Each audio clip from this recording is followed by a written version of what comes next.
2 اکتوبر 2023 ایک گھر میں دعوت جاری ہے، لوگ کھانے میں مصروف ہیں، بچے کھیل رہے ہیں، عورتیں کپڑوں پر اور فیشن کے معاملات پر باتیں کر رہی ہیں اور گھر کے مرد حضرات جو ہیں وہ حالات حاضرہ پر گفتگو کر رہے ہیں۔ اچانک ان میں سے کسی ایک کے واٹس ایپ پر ایک بڑا عجیب و غریب میسج آیا اور جیسے ہی اس نے یہ میسج پڑھا تو اس پر سکتہ طاری ہو گیا۔ ان صاحب نے تمام لوگوں کو بتایا کہ مجھے یہ واٹس ایپ آیا ہے کہ جناب پاکستان میں اگلے چند گھنٹوں میں زلزلہ آ سکتا ہے، اس کی پیشن گوئی کی گئی ہے۔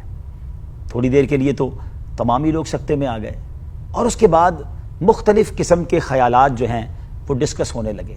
ایک صاحب کہتے ہیں کہ فوری طور پر وطن سے باہر جانے کا سوچنا چاہیے، کوئی کہتا ہے کہ گولڈ اور قیمتی چیزیں کسی ایک جگہ پیک کر کے رکھ لیں تاکہ فوری طور پہ زلزلہ آئے تو اس سے بچا جا سکے اور قیمتی چیزیں لے کر نکل جائیں۔ کوئی کہتا ہے جناب یہ آج کل نئی ٹیکنالوجی آئی ہے اور جناب مسلمان ممالک میں کسی ٹیکنالوجی کے ذریعے زلزلے لانے کی کوشش کی جا رہی ہے۔ کوئی ترکی اور شام کے زلزلے کے نقصانات کے بارے میں بتانے لگا۔ گویا سب کو ایک ٹاپک مل گیا، سب اپنی ماہرانہ رائے دینے لگ گئے۔ کوئی بتاتا تھا کہ جناب پلیٹس ہوتی ہیں زمین کے نیچے جو ہلتی ہیں تو پھر زلزلہ آتا ہے۔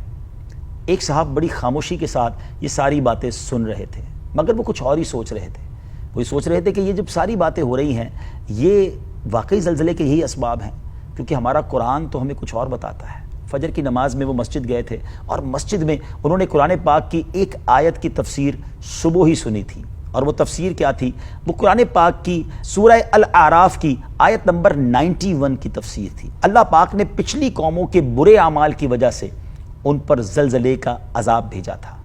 اگر زلزلہ عذاب ہے، گناہوں کی سزا ہے، تو کیا یہ تدبیریں اور یہ پلانز ہمیں بچا سکیں گے؟ کیا ہماری تدبیر کے ناخن تقدیر کی گرہوں کو کھول سکیں گے؟